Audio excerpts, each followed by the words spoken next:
So this is how you will start this big part, that you need a search strategy, because now you all have a topic and something interesting.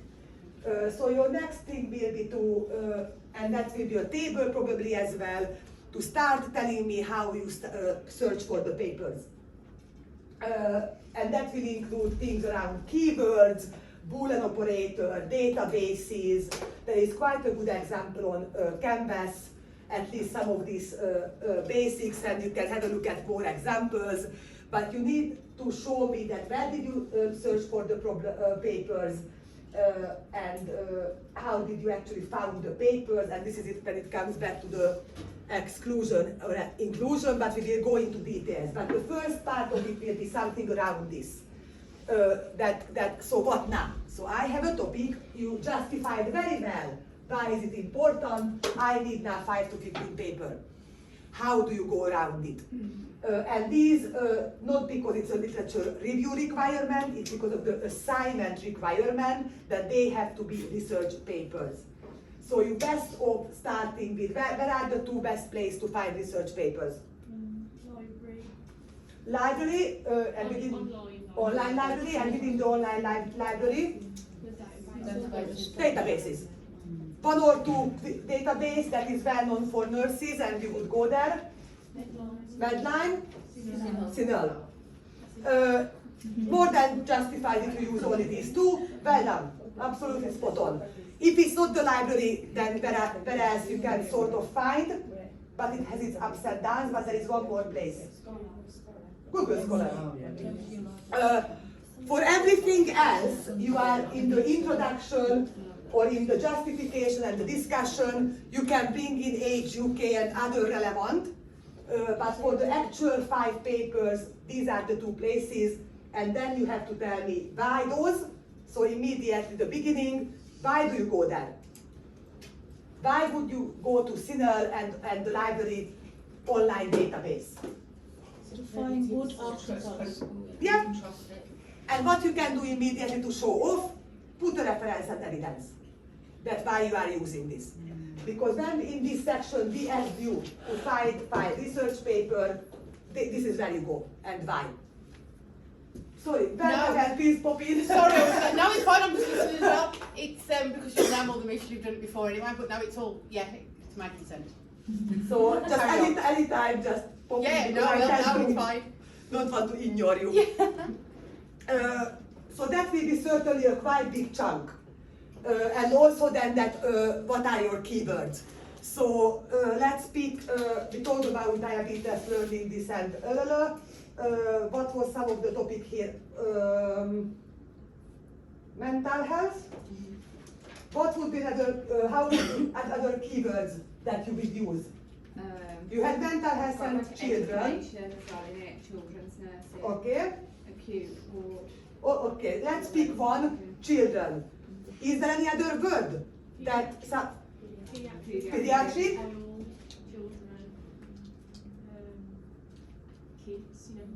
Kids, yeah, you never know.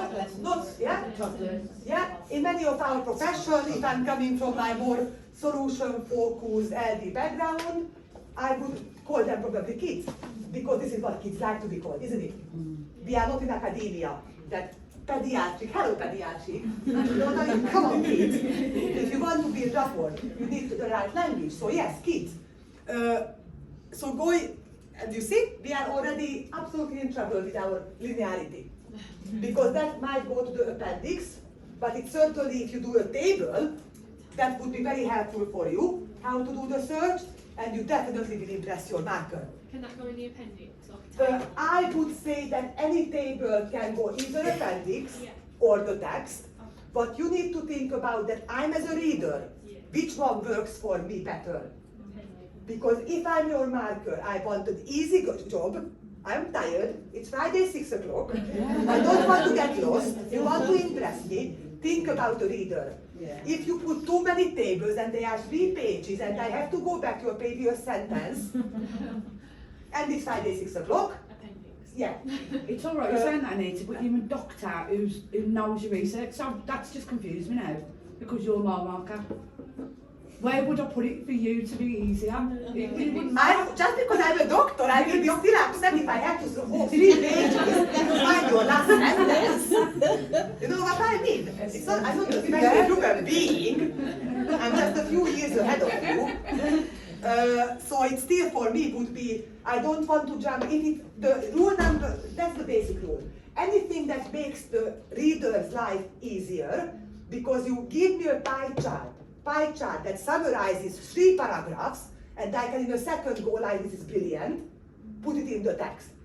Anything that will be a page, 2-page, loads of text, and doesn't make my life easier, put it in the appendix to show off that, look, I've done all this. Okay. And that's basically the rule in any report, not just an assignment, in anywhere. Because these kind of assignments also a skill to learn to write for an audience, isn't it? So just because it's academic, so if you have a table that maybe the exclusion and inclusion criteria that really one word and it really makes it jump out, you might consider it in the text because it won't be too destructive. But anything it's too wordy and you just either repeating or elaborating, appendix. Beautiful pie chart, concept map, anything that visual and helps me in the text. No, you won't really be marked done, don't worry. So just because it's Friday evening and you made my work a bit difficult, doesn't mean that I just mark you down, because I mark you on the learning outcomes. Okay. But in any future work, it helps you to think along the line of the reader. Give it to your someone in the family. Yeah, I was going to say that. Get somebody else to read it, somebody not necessarily academic. Joe, and see if it I've just done that with my family because nobody's ever been to university. But Doesn't when matter. I read it, what instincts? They won't understand it, they want to just see if it flows. I can't read. Oh, well, that might be right then. That's the Yeah. No, they just don't understand. We have fantastic level 3 courses as well. There's a time for some advertisements, so they can come to learn. See, that if I had like my topic, it's an identified issue. If there's, let's say, statistics for it, like different centiles and graphs. If I had like a graph, would I be able to put that as an appendix, put it in the assignment saying it's like an identified issue, see appendix 1. You could enter the appendix and see that it's an identified issue, so stuff like that. Yeah, so I never limit the number of appendix, partially because you already did the work. Save all these assignments because you never know when you need them.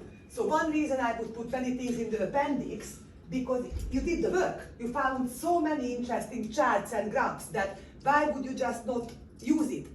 And you never know in the future as well. I still revisit some of my 5-year-old assignment because certain things don't change or still useful. Second, you showed that how many extra things you did. So all these little extraction table, exclusion table, all these charts will all show you the work that went into the final piece. So my answer that you can do this all along, that just don't even have to have a full sentence, that there are various statistics exist that brackets, see appendix 1. You don't even have to go more than this. And I know that there is more information there. Is it alright to like screenshot the graph and then put it in the appendix? Yeah, you can do screenshot. If it's a screenshot, it's more likely that it has to be an appendix because most of the screenshots don't have a very good quality. Yeah. So that's the other thing when we are talking about visual as well, that if it's something in the text, it sort of has to good look as well, and I have to be able to read it. If it's too small letters and because of a screenshot, it's not sharp, once again, it will lose the point. But if you have a good pie chart, because there are so many statistics in yours, because there is no reason why not, it can be really helpful telling me that, you see, 90%, 20%, it's already 110, so it's not a very good example, but you know what I mean. I know it's a bit more difficult, but if we can't find like pie charts, are we able to gather statistics and put it into a pie chart, like generate it, or would that be? It can, because if you think about it, imagine your justification, or even here when you start telling me that, and 50% of the people with learning disability have mental health problems, however, that 20%, much easier to just have a bar chart or pie chart. So yes, you are allowed to use these things. But once again, get the ratio right, get these kind of between the sections right. So that will be at least here a couple of paragraphs telling me how did you do the search, why those papers, with references, with justification, And then you will come to the bit talking about literature review, what a literature review does, what is evidence synthesis. So you have a bit of a room here explaining these things as well. And then you will come to some sort of argument that what kind of literature review or synthesis you are doing and why.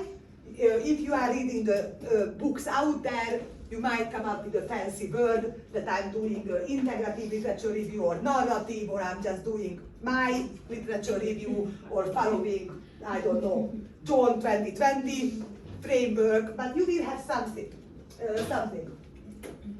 And highly likely you will have some sort of themes.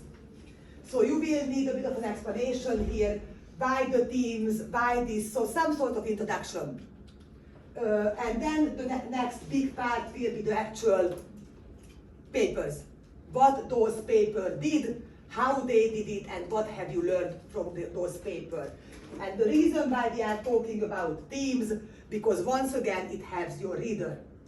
If you give me back the evidence in 2, 3, 4, some sort of logical groupings, it's just easier to work with evidence, isn't it?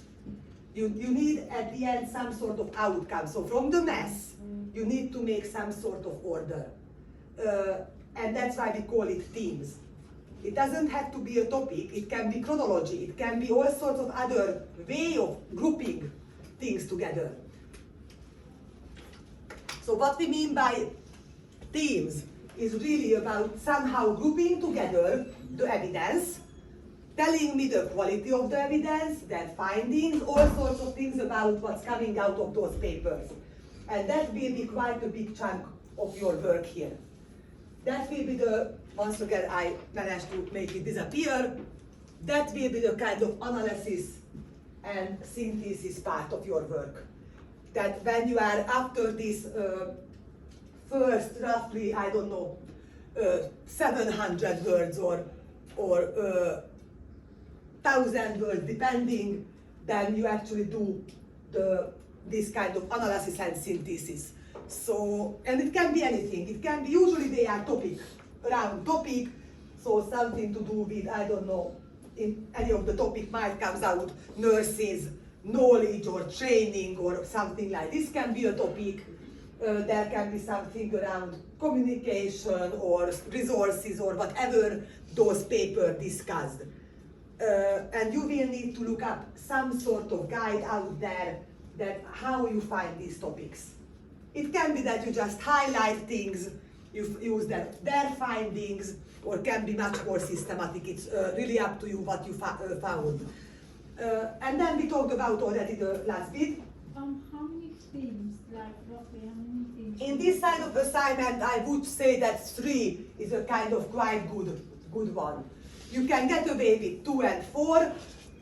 I wouldn't necessarily break it down to 5, because then all you can have is about 200-300 words each. It won't be, you won't have enough detail in 200-300 words. So some of these answers coming from the 3,500 words. And that's why the ratio is helping sometimes a bit better. That if 40% of your work, 40-50% is this middle bit, then some of it will be around the search strategy, then really how much word you have left with.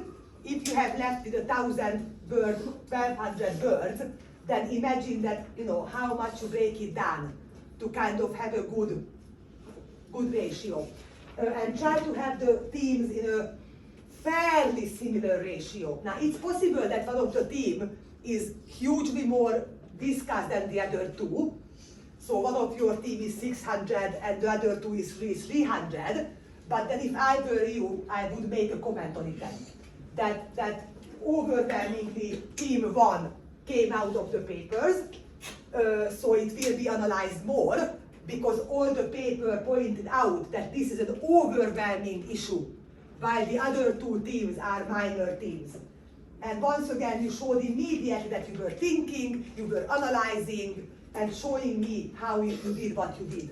These little things here and there can really help with your work.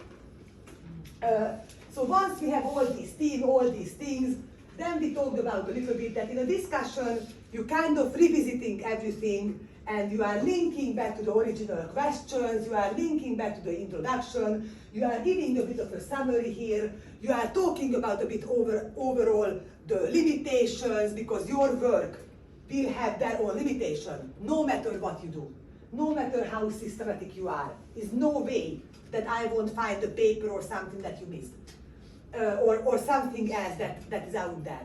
I'm sorry, it probably sound a bit dumb. No? I That's just it. want to clarify in my head, but I Sure. understood.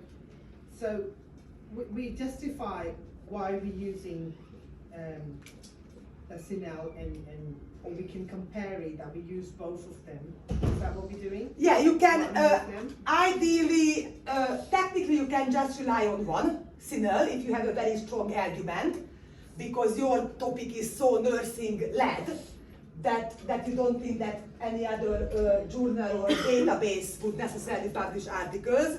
It's always better to check out in 2-3 databases parallel. So when I'm writing, I'm going to write that I typed this in Sinel, Yeah. and I got that many articles, and I typed exactly same Yeah. this in this, and I got that many. Yes. However, yeah, I used and if and used these different words and narrowed it down to this. it all goes there. So we start with, And then I can yeah. continue with one.